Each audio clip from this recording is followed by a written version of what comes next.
Alors, je veux continuer avec les micros quand même. Je vous invite, afin de continuer notre série de prédications sur le prophète Osée, le chapitre 2 aujourd'hui. Osée, prophète Osée, le chapitre 2. Cependant, le nombre des enfants d'Israël sera comme le sable de la mer, qui ne peut ni se mesurer, ni se compter. Et au lieu qu'on leur disait, « Vous n'êtes pas mon peuple », on leur dira, « Fils du Dieu vivant ». Les enfants de Juda et les enfants d'Israël se rassembleront, se donneront un chef et sortiront du pays, car grande sera la journée d'Israël. Dites à vos frères, amis, et à vos sœurs, Ruhama, plaidez contre votre mère, car elle n'est point ma femme, et je ne suis point son mari. Qu'elle ôte de sa face ses prostitutions, et de son sein ses adultères. Sinon, je la dépouille à nu, je la mets comme au jour de sa naissance, je la rends semblable à un désert, à une terre aride, et je la fais mourir de soif. Je n'aurai pas pitié de ses enfants, car ce sont des enfants de prostitution. Leur mère s'est prostituée, celle qui les a conçus s'est déshonorée, car elle a dit, « J'irai après mes amants, qui me donnent mon pain et mon eau, ma laine et mon lin, mon huile et ma boisson. C'est pourquoi, voici, je vais fermer son chemin, avec des épines et y élever un mur, afin qu'elle ne trouve plus ses sentiers. Elle poursuivra ses amants et ne les attendra pas. Elle les cherchera et ne les trouvera pas. Puis elle dira, « J'irai et je retournerai vers mon premier mari, car alors j'étais plus heureuse que maintenant. » Elle n'a pas reconnu que c'était moi qui lui donnais les blés, les mous, l'huile, et l'on a consacré au service de Baal. Et on a consacré au service de Baal l'argent et l'or que je lui prodiguais. C'est pourquoi je reprendrai mon blé en son temps et mon mou dans sa saison. Et j'enlèverai ma laine et mon lin qui devaient couvrir sa nudité. Et maintenant, je découvrirai sa honte aux yeux de ses amants et nul ne la délivrera de sa main. Je ferai cesser toute sa joie et ses fêtes, ses nouvelles lunes, ses sabbats et toutes ses solennités. Je ravagerai ses vignes et ses figuiers dont elle disait, « C'est le salaire que m'ont donné mes amants. Je les réduirai en une forêt et les bêtes des champs les dévoreront. Je la châtierai pour les jours où elle encensait les Baals, où elle séparait de ses anneaux et de ses colliers, allait après ses amants et m'oubliait, dit l'Éternel. C'est pourquoi, voici, je veux la tirer et la conduire au désert. Je parlerai à son cœur. Là, je lui donnerai ses vignes et la vallée d'Accord, comme une porte d'espérance. Et là, elle chantera comme au temps de sa jeunesse et comme au jour où elle remonta du pays d'Égypte. En ce jour-là, dit l'Éternel, tu m'appelleras mon mari et tu ne m'appelleras plus mon maître. J'ôterai de sa bouche les noms de Baal, afin qu'on ne les mentionne plus par leur nom. En ce jour-là, je traiterai pour eux une alliance avec les bêtes des champs, les oiseaux du ciel et les reptiles de la terre. Je briserai dans le pays l'arc, l'épée et la guerre, et je le ferai reposer avec sécurité. Je serai ton fiancé pour toujours. Je serai ton fiancé par la justice, la droiture, la grâce et la miséricorde.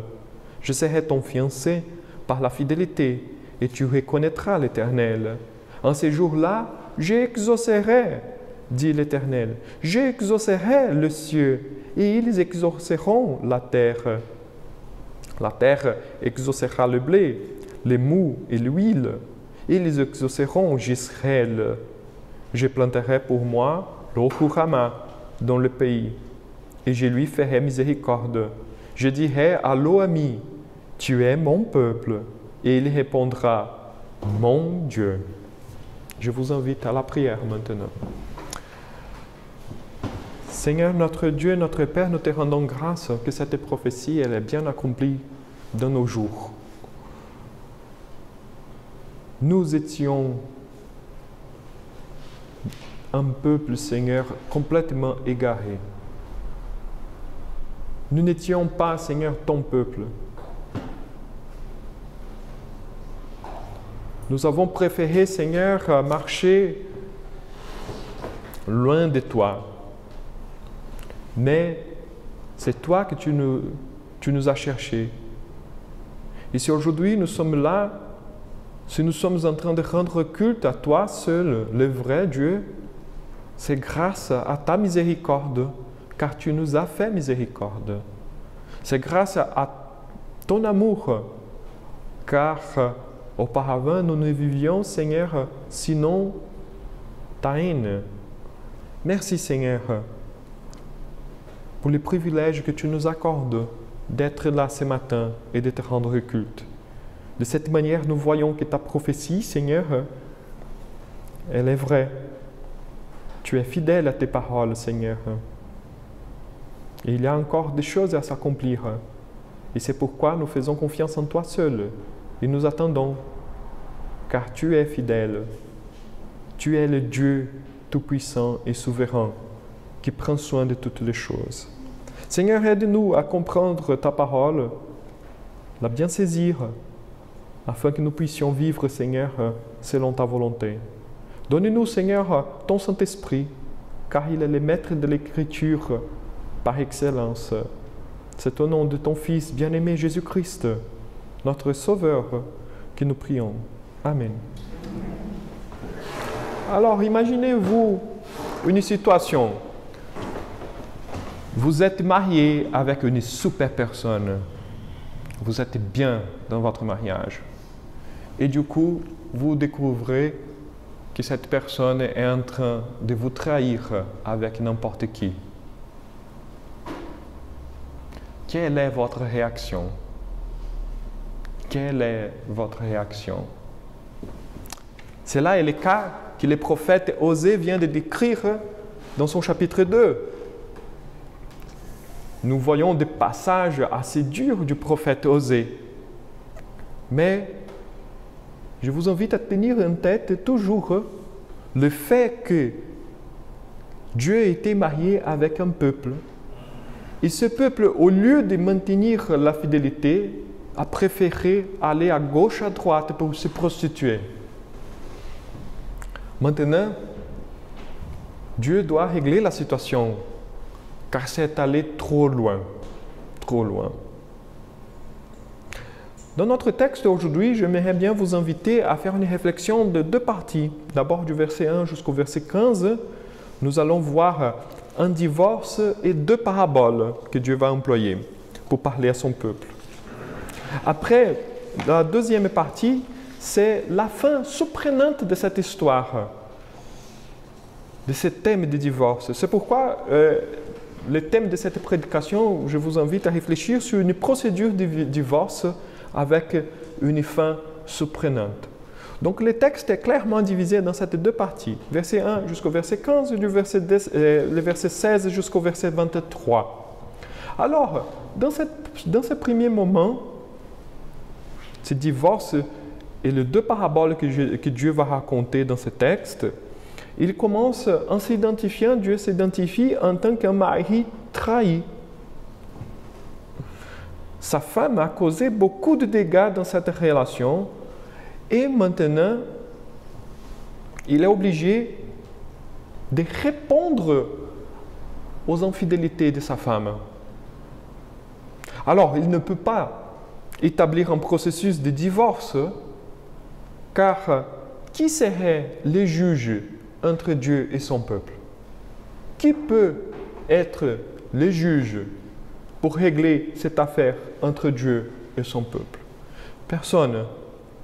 Donc ce n'est pas au hasard, c'est Dieu lui-même décide de revendiquer son droit et faire justice. Il va punir sa femme. Nous pouvons penser aujourd'hui, mais quelle grossièreté! Maltraiter une femme! Néanmoins, rien de cette procédure n'était anodin. Dans son plan, il y a deux buts dans toute cette affaire. Deux buts. D'abord, Dieu veut dissuader sa femme de son comportement infidèle. Et deuxièmement, la restaurer pour vivre avec elle. Car Dieu, il n'a jamais cessé de l'aimer. Donc tous ces passages un peu difficiles à tenir, car parle d'un Dieu très rigoureux, très fort, et justement pour montrer l'amour que ce Dieu a pour sa fiancée, son peuple. D'une façon très typique parmi les prophètes, et cela est une caractéristique des prophètes, mes frères et sœurs, c'est typiquement prophétique. Il y a toujours un appel pour la repentance, un appel qui est adressé à la repentance et une promesse de pardon qui est offerte. Notamment, une réprimande selon la loi et la proclamation d'une bonne nouvelle selon le pardon. Si vous avez pris la petite feuille que je vous ai donnée la semaine dernière, et il y a quelques copies là encore si vous n'avez pas pris, qui parlent sur la prophétie, c'est typiquement le ministère du prophète, le ministère prophétique, il est justement un ministère qui va rappeler les gens de l'alliance, des termes de l'alliance. Il va parler de la loi, de ce qu'il faut faire. Donc c'est justement la fonction de la loi est de justement montrer au peuple où ils sont tombés dans le péché. Donc vous voyez, le péché est toujours la loi qui est brisée. Quand on dit, aujourd'hui même, et c'est valable pour aujourd'hui même, quand on dit « Ah, tu pêches en faisant cela », selon quelle loi? Vous voyez, c'est la loi qui nous dit « Si tu fais de cette manière-là, tu pêches. Si tu ne fais pas de cette manière, donc tu vas bien. » Donc vous voyez, c'est la fonction de la loi. Les prophètes ont bien compris cette fonction pour redresser le peuple, pour revenir à l'alliance. Ce n'est pas au hasard que nous avons lu dans notre catéchisme, il y a trop longtemps qu'il va parler de la loi de Moïse. Justement, parce que la loi nous montre où nous péchons jour après jour. Et qu'il y a Jésus-Christ toujours pour nous pardonner. Alors justement, dans la prophétie, toutes les prophéties, je vous assure, la même démarche elle est faite.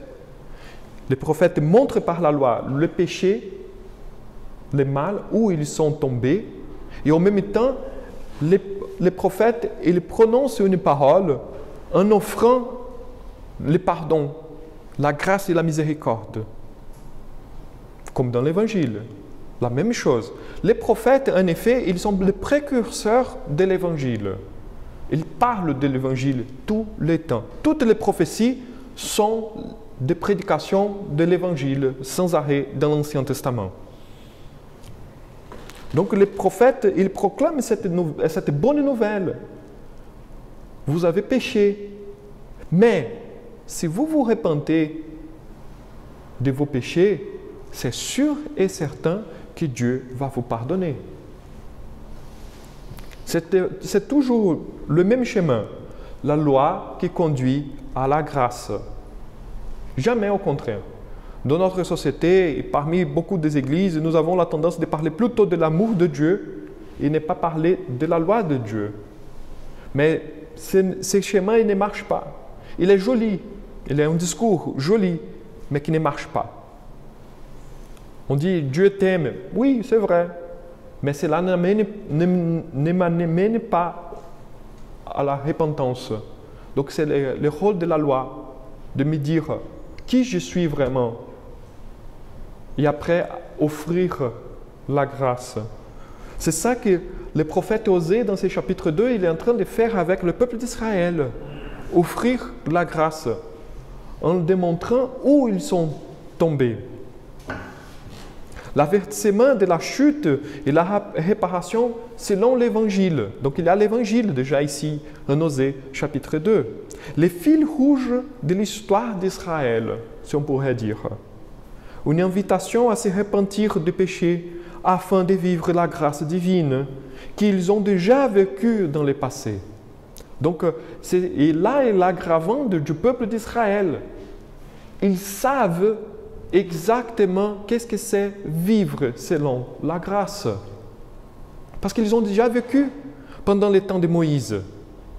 Ils savent qu'est-ce que c'est la promesse divine, la providence, le fait que Dieu prend soin de tous les petits détails de leur vie.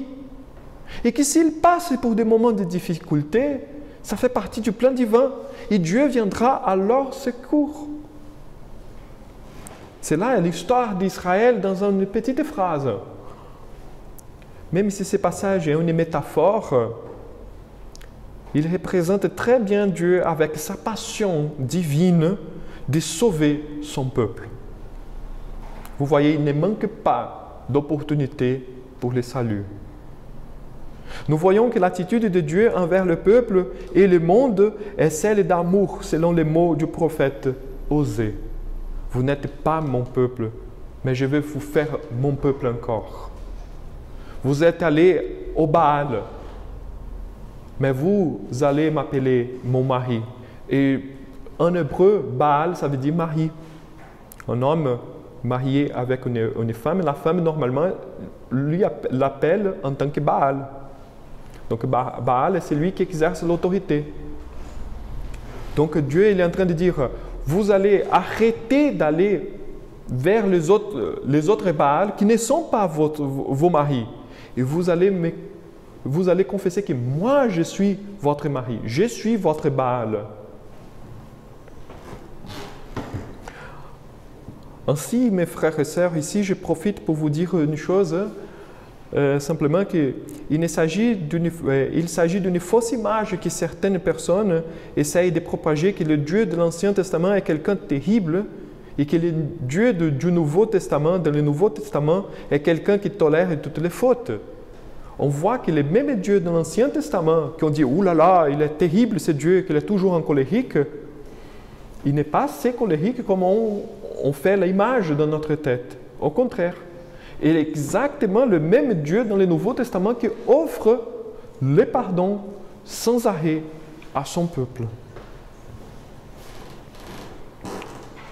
Comme s'il y avait même deux dieux. Il y a certaines personnes même qui vont plaider pour deux dieux. Il y a un Dieu dans l'Ancien Testament et le Dieu du Nouveau Testament. Donc ce n'est pas au hasard s'il y a certaines personnes même qui vont couper l'Ancien Testament en disant qu'il n'y a aucune relation de l'Ancien Testament avec nous aujourd'hui car nous sommes dans les temps de la grâce. Dieu, aujourd'hui, il est gracieux. Comme si Dieu n'était pas auparavant. Dieu était toujours gracieux, toujours amoureux.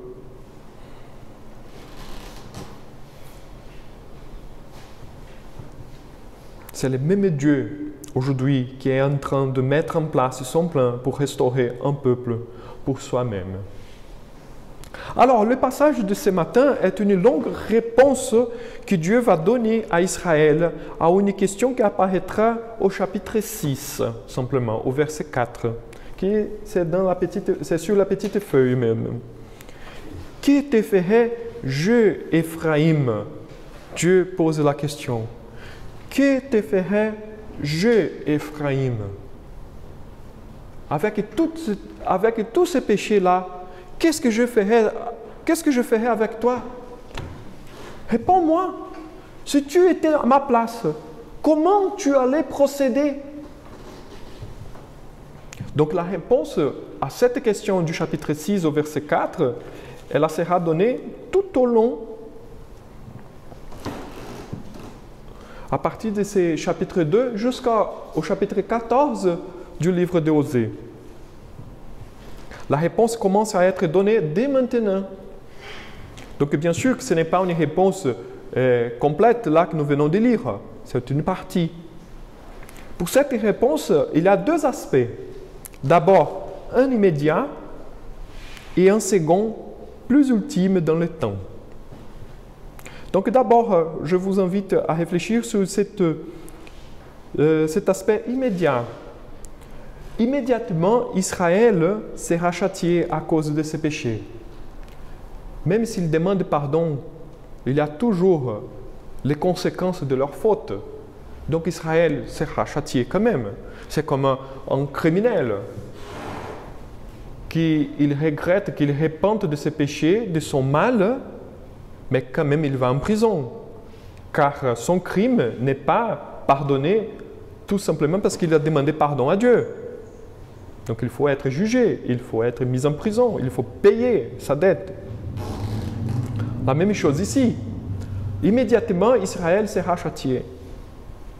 Ils ont méprisé l'alliance, ils ont rejeté Dieu, ils ont trahi l'amour de Dieu. Au lieu d'être fidèles, ils ont préféré suivre leur propre cœur. Ils sont allés auprès de ses amants en pensant, voilà, mes amants me donnent beaucoup de choses. Je suis rassasié avec les bonnes choses que ces amants me donnent, ces faux dieux me donnent. Je tourne mes dos et je m'en vais. Alors Dieu, justement, il va mettre en place une procédure. Il va châtier ces peuples qu'il a trahis. Ils ont préféré se prostituer avec les autres dieux, car ils ont plus plaisir dans les faux dieux que dans les dieux qui les a sauvés. C'est là le problème d'Israël. Ils ont plus plaisir dans les faux dieux que dans les dieux qui les a sauvés effectivement. Ce n'est pas au hasard, donc, s'ils vont subir la captivité. Il ne sera pas facile pour eux. Par cette procédure, Dieu ne veut pas simplement punir, mais d'abord montrer la gravité des péchés. Dieu il est en train de montrer, vous voyez, vous allez en captivité. Ah mais c'est dur Seigneur, mais c'est que vos péchés méritent. Vos péchés méritent exactement cela. Et ensuite, Dieu va dissuader à abandonner ses péchés. C'est ça vraiment repentir. Repentir, c'est abandonner définitivement le mal, une telle action que nous avons commise, et commencer à aller dans l'autre sens. Ce n'est pas simplement avoir un mauvais sentiment dans le cœur. Ah, j'ai fait mal, je regrette, mais tant pis, je continue dans la même voie. Non, repentir, c'est justement d'être dissuadé. Non, je ne veux plus commettre ce genre de choses. Mais fait mal continuer dans cette voie. Et c'est ça que Dieu est en train de montrer à Israël. Parce que tout au long de son histoire, qu'est-ce qu'Israël faisait? Péchait contre Dieu, demandait pardon et revenait sur les anciens péchés. Et la même chose arrive dans notre vie quotidienne. On pêche, on sent quelque chose de mauvais dans notre cœur, la culpabilité, on demande pardon. On est sûr et certain que Dieu va nous pardonner. Et c'est vrai. Mais 5 minutes après, on retombe encore. On retombe encore. Et on continue dans ce cercle sans arrêt. Quand Dieu nous invite, quand Jésus dit que pour repentir de nos péchés, c'est justement, on pêche, on demande pardon. Et on essaye de ne plus vivre de cette manière. On retombe encore, effectivement. On retombe encore. Mais toujours dans notre cœur, il doit avoir la disposition de ne plus commettre ces péchés. C'est justement de couper ces cercles vicieux du mal, afin de vivre la grâce. Et c'est ça que le prophète Osée est en train d'inviter le peuple, de dissuader le peuple à arrêter. La femme de Dieu, selon Osée, doit être chaste, pure, gracieuse. Arrêtez de vous prostituer. Alors, c'est là l'aspect immédiat. Il y a un deuxième aspect, l'aspect plus à l'avenir. Un aspect plus ultime. Ce second aspect plus ultime dans le temps est lié à cette démarche de punition. À savoir, ultérieurement, il y aura un moment de réconciliation. Dieu fait une promesse qu'après le châtiment, la relation sera rétablie et ils auront l'intimité dont ils jouaient auparavant. Néanmoins, d'abord, ils ont besoin d'apprendre cette dure leçon. Même si le pardon divin il est déjà là, il y a encore des conséquences pour ces actes, comme je vous ai dit. Même si Dieu nous pardonne, nos actions ont encore des conséquences. Alors, pour mieux expliquer cette chose, cette démarche que Dieu est en train de faire, il va raconter par la bouche de Osée, le prophète, deux paraboles, deux petites paraboles. Dans ce sens, Dieu se sert de ces deux paraboles pour montrer l'achèvement de son plan. D'abord, il appelle Israël à se présenter devant son tribunal. C'est pourquoi le texte, au verset 3, il va dire « Plaidez, plaidez contre votre mère ». C'est-à-dire, soyez devant le tribunal et plaidez votre cause. L'accusation, c'est l'adultère qu'ils ont commis. Ensuite, Dieu se sert d'une seconde parabole qui va se superposer à la première, à savoir celle de la relation d'amour. Dieu demande au peuple à venir devant son tribunal. Et Dieu demande en même temps du peuple venir à avoir une relation d'amour avec lui. Dieu va montrer sa grâce à son peuple afin de l'attirer par ses liens d'amour. Par la parabole du tribunal, Dieu veut purifier son peuple, faire justice, le faire devenir chaste encore une nouvelle fois. Par la parabole de la relation d'amour, Dieu courtise son peuple afin de les amener à une relation plus glorieuse que celle du passé. Dieu va attirer, il va faire comme un homme qui est en train d'attirer une femme par une relation d'amour pour avoir une vie d'intimité avec cette femme. Par la parabole de la relation d'amour, Dieu donc attire son peuple vers lui. La parabole du tribunal fait référence à l'époque où Israël fut racheté par Dieu à travers Moïse. Il y a la loi, il y a les promesses dans les mots, lors de la proclamation de l'Alliance. Il y a la promesse dans les mentions, il y a les châtiments dans le mont Sinaï. Par lui, Dieu leur a donné la loi par Moïse, celle même qu'ils viennent d'ignorer. C'est là le problème d'Israël. Il ignore la loi. Néanmoins, la parabole des relations d'amour fait référence à l'avenir, quand Dieu rétablira son alliance d'une façon plus glorieuse en comparaison à celle du passé. Donc c'est pourquoi ce texte, il ne fait pas référence à l'époque simplement, il y a l'accomplissement de cette promesse, de cette prophétie de Osée, il y a un double accomplissement, comme je vous ai dit dans la petite feuille. C'est-à-dire, le prophète Osée, une partie de cette prophétie sera accomplie dans les jours du prophète, mais une partie de cette prophétie aussi serait accomplie lors de la nouvelle alliance en Jésus-Christ. Car c'est là où Dieu va appeler « Voici, vous êtes devenus encore mon peuple ». Cette parabole de la relation d'amour fait référence à justement cet évangile que Jésus-Christ vient prêcher. Dieu a fait qu'ils se souviennent de la loi afin qu'ils sachent où ils sont tombés. Et Dieu les montre qu'il faut maintenant regarder ce qu'il y a devant. Ils devraient faire confiance. Dieu nous a promis qu'il va nous châtier, il va nous punir. Nous méritons cela. Mais en même temps, Dieu nous a promis qu'il va nous réconcilier, que Dieu va nous rétablir et que nous allons vivre une vie avec lui pour l'éternité. Alors, la première partie, elle est accomplie avec la captivité. Mais la deuxième partie, cet aspect plus dans l'avenir, est accompli seulement avec la venue de Jésus-Christ. C'est pourquoi c'est un peu compliqué. La prophétie, elle parle de choses qui chronologiquement ne font pas du sens. Car les prophètes, ils voient beaucoup de choses en même temps. Et quand il met par écrit, de temps en temps, il semble à nos yeux d'aujourd'hui bien confus. Il y a un juste équilibre entre les passés et les futurs. Vous avez vécu de bonnes choses et c'est ça que Dieu est en train de promettre à Israël. Vous avez vécu de bonnes choses à l'époque de Moïse. Vous devez revenir à cette époque-là.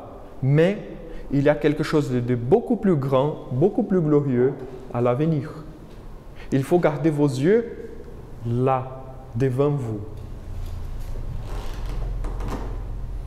Alors, je voudrais employer les mots de l'apôtre Paul parce qu'il a bien compris cette prophétie d'Osée chapitre 2. Quand il va même montrer cette gloire de la restauration au chapitre 11 de l'épître aux Romains, du verset 26 jusqu'au verset 35.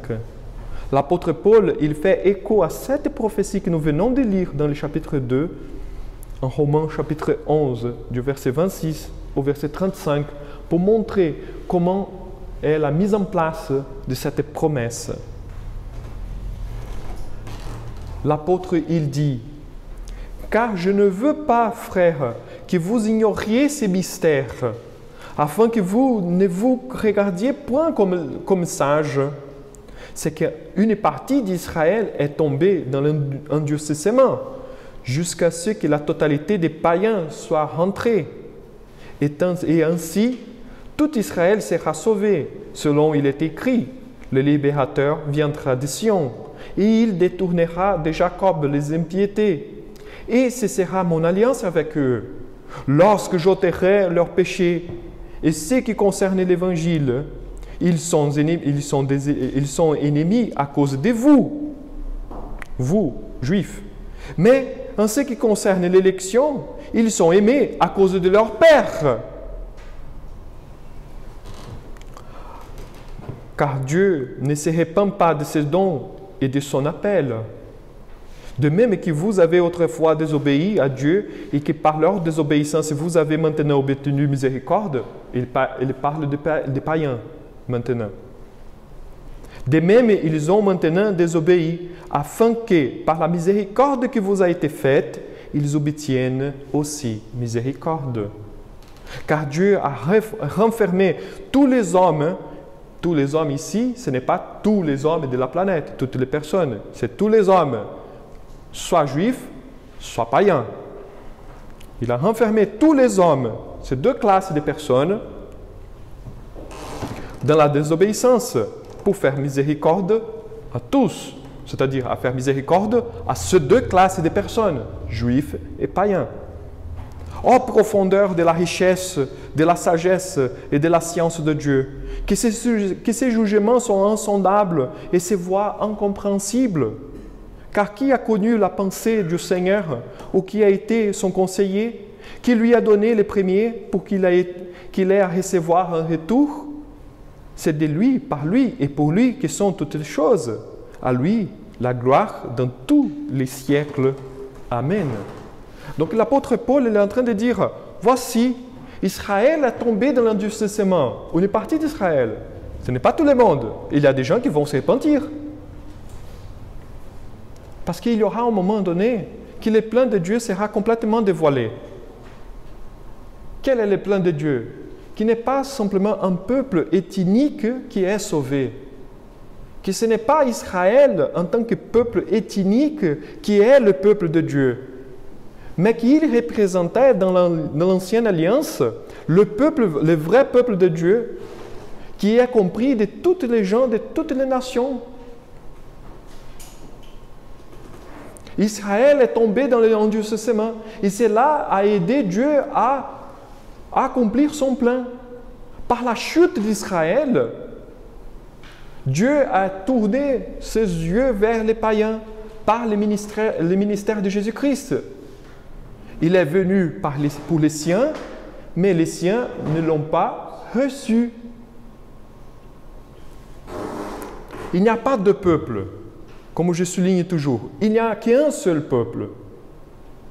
Dieu n'est pas Dieu simplement d'Israël et Dieu de l'Église. Dieu est Dieu de l'Église, d'une Église qui vient depuis Ève. Il y a certains qui sont tombés.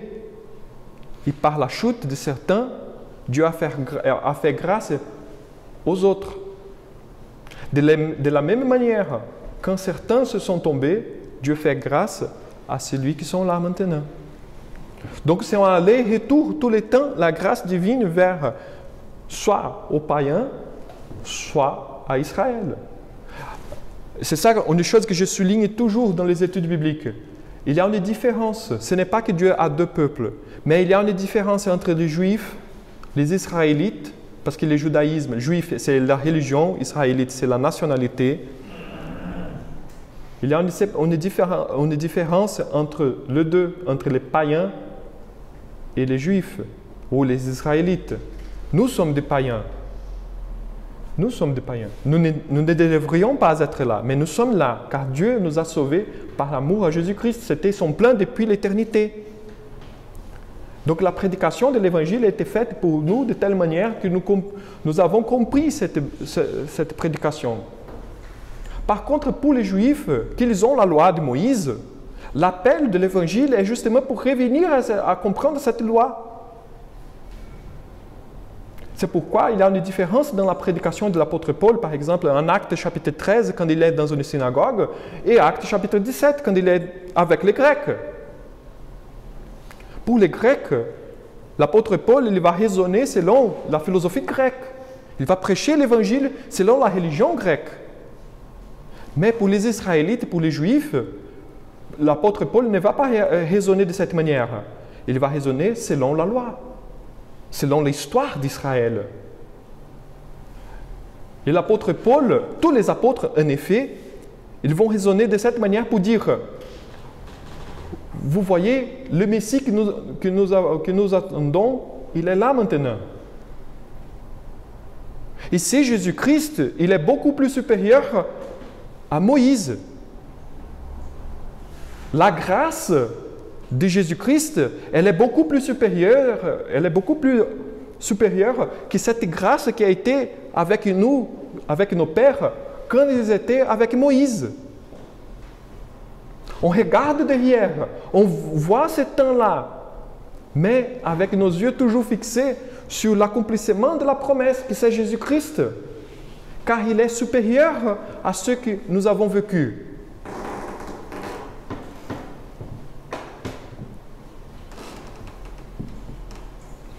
Comme il dit à l'apôtre Paul, en ce qui concerne l'Évangile, ils sont ennemis à cause de vous. Les Juifs sont ennemis à cause de nous, les païens, parce que nous avons atteint la grâce. Mais ils non, ils restent figés dans leur fausse religion. Mais en ce qui concerne l'élection, ils sont aimés à cause de leur Père. Car Dieu a donné sa loi à ce peuple-là. Donc ça veut dire que si Israël veut continuer à exister, il faut regretter, il faut repentir de ses péchés et confesser Jésus-Christ comme Seigneur et Sauveur. Abandonner le judaïsme et devenir chrétien. Parce que jusqu'à ce moment-là, ils sont dans le même cadre que tous les autres peuples qui ne connaissent pas Jésus-Christ. En plus, ils sont dans une situation plus aggravante encore, car ils ont connu, ils ont vécu la grâce. Mais quand même, ils ont préféré faire selon leur volonté au lieu de suivre la parole de Dieu. C'est ça que l'apôtre Paul est en train de dire.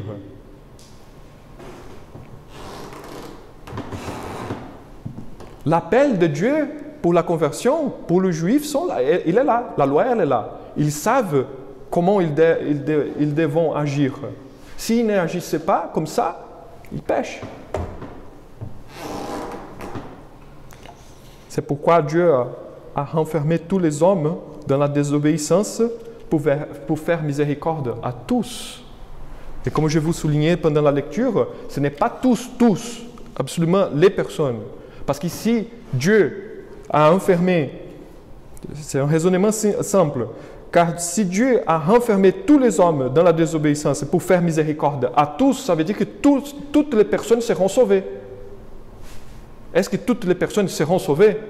Non. Donc, comment on va comprendre le texte? Justement, Dieu est en train de faire référence aux Juifs, aux Israélites et aux païens, nous, dans les cas. Voilà. Donc, Dieu raconte ces deux paraboles. Et l'apôtre Paul, il a bien compris la chose. Parce que par Christ, mes frères et sœurs, Dieu a rétabli l'alliance qu'il avait promis par Osée. Néanmoins, cette nouvelle alliance, plus glorieuse et plus forte, faite par les saints de l'agneau, ne comprend pas simplement les Israélites. Elle englobe toutes les personnes, tous les types de personnes, de toutes les nations, de toutes les races, de toutes les langues, de toutes les cultures, peu importe. Peu importe la culture, l'origine, la vie.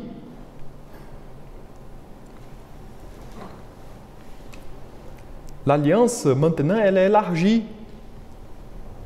Elle est plus glorieuse. Et ainsi, Dieu révèle son dessein, à savoir former un peuple pour soi-même de toutes les nations, races, langues, cultures, etc. Comme nous voyons, par exemple, dans le texte de l'Apocalypse. Il dit, l'apôtre Jean toujours souligne ces faits de toutes les langues, de races. L'amour divin a franchi les barrières raciales, sociales et culturelles afin de former et façonner un peuple qui soit semblable à son bien-aimé Jésus-Christ. C'est là est le but. C'est là est restaurer cette femme infidèle qui a tourné ses dos à Dieu dans le passé, mais qui maintenant elle est revenue à la fidélité. Vous voyez quel bonheur, quelle grâce que nous vivons aujourd'hui. À Dieu soit la gloire, mes frères et sœurs, car son alliance, elle est beaucoup plus large et beaucoup plus gracieuse encore. C'est à ce point que je vous invite à terminer ces chapitres par les versets 16 à 23. Et nous allons nous conduire à la conclusion de cette prédication. C'est pourquoi nous voyons maintenant une fin surprenante dans ce texte, dans ce chapitre 2. L'accomplissement de cette partie de la prophétie s'avère non pour l'époque du prophète tout court, mais elle a rejailli sur le Nouveau Testament. Le langage de la prophétie montre qu'il ne s'agit pas de quelque chose d'humain. C'est Dieu qui s'occupe de sauver. C'est Dieu qui s'occupe de restaurer cette femme. Mais il s'agit d'une promesse d'origine divine pour un avenir encore distinct pour ses lecteurs, mais qui s'est déjà accompli pour nous aujourd'hui. C'est justement sur cet appel au rétablissement de l'alliance dans l'avenir que les apôtres se sont appuyés afin de montrer que l'Évangile englobe non seulement le peuple ethnique d'Israël, mais tous ceux qui sont appelés par la bonne nouvelle du pardon et de la grâce. Les apôtres ont bien compris l'accomplissement de cette prophétie d'Osée. Et c'est pourquoi ils prêchent l'Évangile en confrontant les pécheurs avec la loi, comme Osée a fait, et ils offrent le pardon de Jésus par l'Évangile. Paul laisse très clair cela. J'aime bien Paul, parce que dans le chapitre 9 de Romains, 2 chapitres avant de celui que nous venons de lire, dans le chapitre 9, il va dire comme ça, au verset 24 jusqu'au verset 26. « Ainsi nous a-t-il appelés, non seulement d'entre les Juifs, mais encore d'entre les païens, selon qu'il est dit dans Osée. J'appellerai mon peuple celui qui n'était pas mon peuple, et bien-aimé celle qui n'était pas la bien-aimée. Et là où on leur disait, vous n'êtes pas mon peuple, ils seront appelés fils du Dieu vivant. » Exactement la démarche. L'apôtre Paul, il utilise justement, il s'appuie sur les prophètes Osée au chapitre 2 pour montrer que Dieu, il n'est pas restreint au peuple ethnique d'Israël, mais que son alliance, elle la comprend des gens de l'extérieur, des gens des autres cultures, des autres peuples. L'apôtre Pierre, il est arrivé à cette même conclusion aussi. Et c'est pourquoi on poursuit dans cette lecture. Pierre attribue à l'Église, formée des Israélites et des païens, les définitions typiques d'Israël. En 1 Pierre, chapitre 2, verset 9 et verset 10, Pierre va attribuer à l'Église, qui est formée de tous les gens, païens, juifs, peu importe, aux choses qui sont typiques que d'Israël. Il dit, vous, au contraire, vous êtes une race élue, un sacerdoce royal, une nation sainte, un peuple acquis, afin que vous annonciez les vertus de celui qui vous a appelé des ténèbres à son admirable lumière. Vous, qui autrefois n'étiez pas un peuple et qui maintenant êtes le peuple de Dieu. Vous qui n'aviez pas obtenu miséricorde et qui maintenant avez obtenu miséricorde. Vous voyez où l'apôtre Pierre va chercher la base pour dire ces versets, pour écrire ces deux versets, c'est justement dans les prophètes Osée au chapitre 2.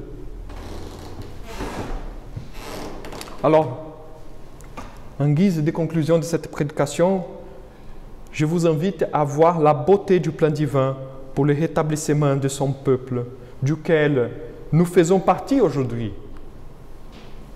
Dieu est en train de mettre en place son plan et nous avons un rôle à jouer. Nous sommes les porte-parole de cette nouvelle alliance rétablie par les saints de Jésus-Christ et non par les saints des sacrifices du judaïsme. C'est pourquoi, mes frères et sœurs, malgré les difficultés de notre vie, je vous invite à vous encourager encore.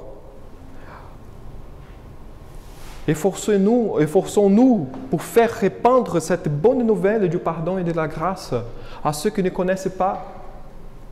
Dieu a franchi toutes les barrières pour nous racheter du péché. Et là, nous devons nous interroger, qu'est-ce que nous sommes en train de faire, nous? Dieu nous a rachetés du péché. Dieu nous a restaurés, nous qui nous n'étions pas son peuple et qui nous sommes devenus son peuple. Qu'est-ce que nous faisons maintenant avec cette grâce? Nous partageons cette grâce ou nous la gardons pour nous-mêmes?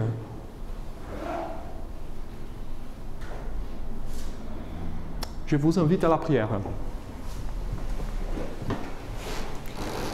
Notre Dieu, notre Père, nous te rendons grâce.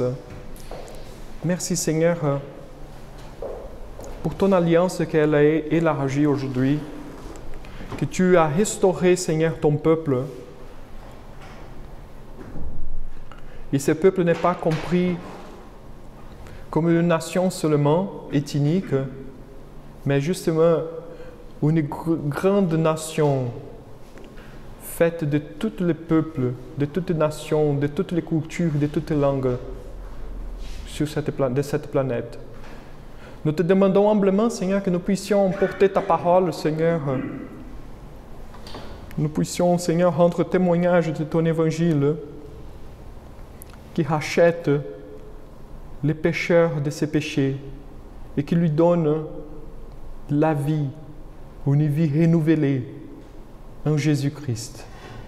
Tu nous donnes, Seigneur, l'opportunité de tout changer et de vivre autrement. Quelque chose qui n'était pas possible auparavant, mais qui maintenant tu nous invites à changer, à vivre selon ta grâce, pour ta gloire seule. C'est au nom de notre Seigneur et Sauveur Jésus-Christ que nous prions et nous te rendons grâce. Amen. Amen.